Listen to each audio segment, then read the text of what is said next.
as you can imagine, this must have come as a surprise to most people. You had a 2-year contract with Al-Shabab. So just tell me, why did you decide to leave? First of all, I want to say thank you and thank God for the move, and I'm happy.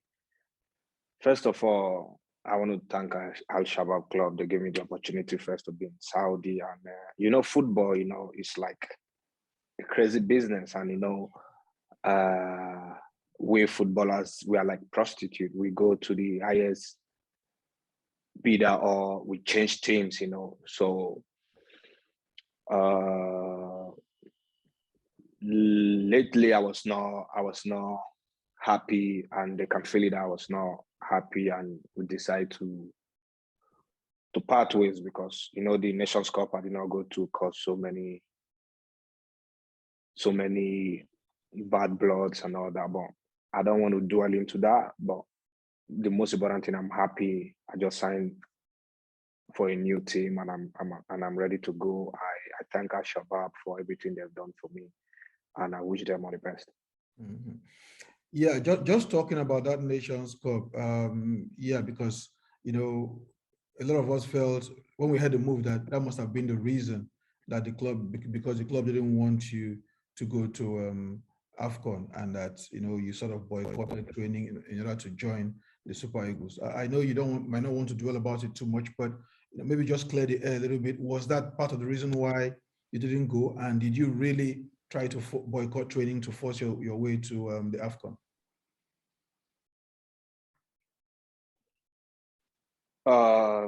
First of all, I give everything for my team. I work hard, I fight and all that, So first of all, I won't discuss about the Afcon, and they did not say anything about it. But what got me angry, 4 hours to my flight, and they needed to send me an exit visa to leave to join the team in Abuja. They did not send me, and I called the team manager. What's going on? Send me. He said, where are you going? I said, I'm going to the national team. Well, he said, we didn't get an invitation for you. I said, what do you mean by you didn't get invitation?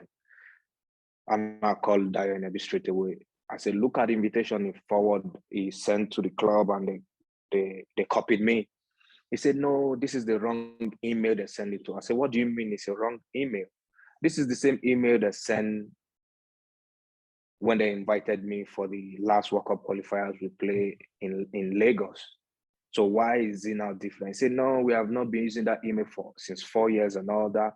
So I got mad and I called NAB. So call my agent. So they were trying to talk about it and all that, So they were telling NFF to send another invitation. So NAB was like, if I send another invitation, they will feel like we just sent it and it's not up to 14 days, So we don't need to. But they say, yeah, tell them to send it so that when we get it, we'll let you go, this, that.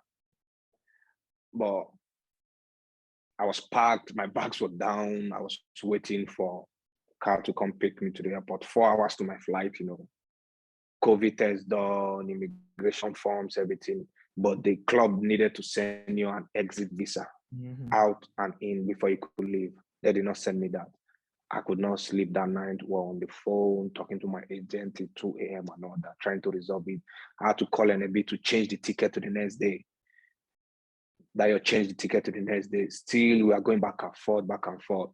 The next day gone, they have to change the ticket to the third day, Then now I now know that these people don't want me to go, Amaju had to call the FA in Saudi Arabia, call the club president and all that. I don't know if he picked and all that. I now got angry that if they don't want me to go, they should have said it in the first place. You understand that we're not letting you go. Not smiling with me in my face. I was working, training hard and all that, And all of a sudden, 4 hours to my flight, you said I'm not going and all that. Though when I signed for the team, I was done with the national team. So when they called me the first time for the game, if they don't want me to go, they would have said, you stop the national team. you don't want to go.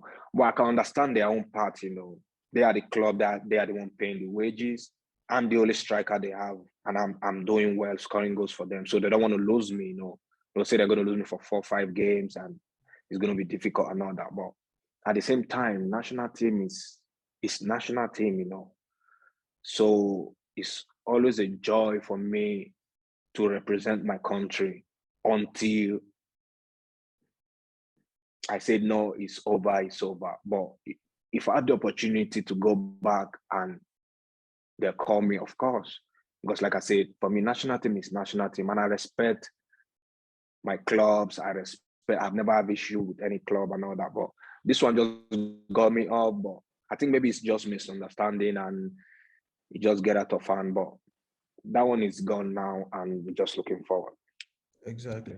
And I think the point that you're trying to make, which is very important, is that, if they didn't want you to go, they could have come up front and say, look, we don't want you to go, not Yeah, delay your exit visa and then making you try to travel, sending things back and forth, just not being clear in the communication with you that yeah, we don't want yeah. you to go because we need you here. Yeah, the stress was getting too much, you know. We're changing ticket every day. They're talking, and this is talking, this is talking. Amaju had to call me. My agent was talking. So they were just bringing different excuses and all that. That's why I just said, after the third day, I said, no, this way we don't want me to go. There's nothing you're gonna do that my agent is gonna do that will let me go. So I was not really happy. So he said by cutting training, I only did not go to training for one day. The other day I thought I was having headache and all that. I said I can't train because I was not feeling fine with all the pressure and all that, getting message from different people and all that. So I was like having migraine. So for the other 2 days I did not train. So making it 3 days, I did not go to training because our doctor had to set a book an appointment for me to see a specialist and all that. So the third day I went to see the specialist and they gave me some meds to take and all that. Then the fourth day I was feeling better. Then I started training. Then I moved on. I continue training and focusing and let that go. And I Mm, had some people were saying I have a clause in my contract about. I don't have no clause in my contract about uh, me not going to the national team and all that. I had no clause. The only thing I know happened that when I signed for Al-Shabab, I was not playing for the mm, national team. That is the only thing. We did not discuss about no clause. We did not even talk about national team. We did not say nothing when I was signing my deal.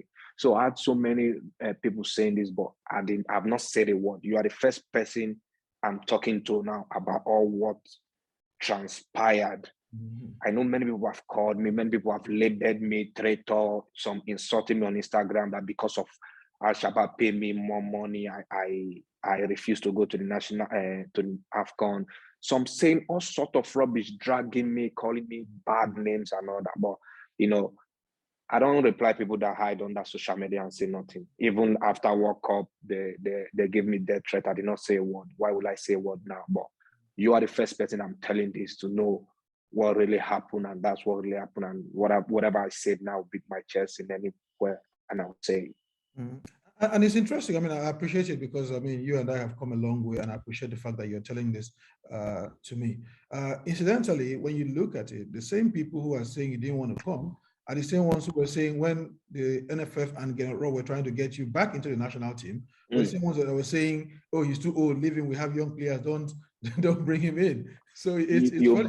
been you've been in this game for long. You know how fans react. You Of know course. how life is. This is my 17th year in professional football, so I'm mentally strong. When you say I'm mentally strong. So I know the height and lows of football now. So all those talk don't get to me. It does not freak me. I live my life. I'm a happy guy. I don't stress nobody. I don't hate no one. I don't do problems with nobody. I just go my own. You know me. So the same people that was insulting and say, why do you want him back? Why do you want it? The same people still sending me, if you were there, this will happen, this will happen. That's how football is. People just talk now, is try to criticize the young boys that went there and give their best and all that. No, they did their best. We gonna, it's football. Life goes on.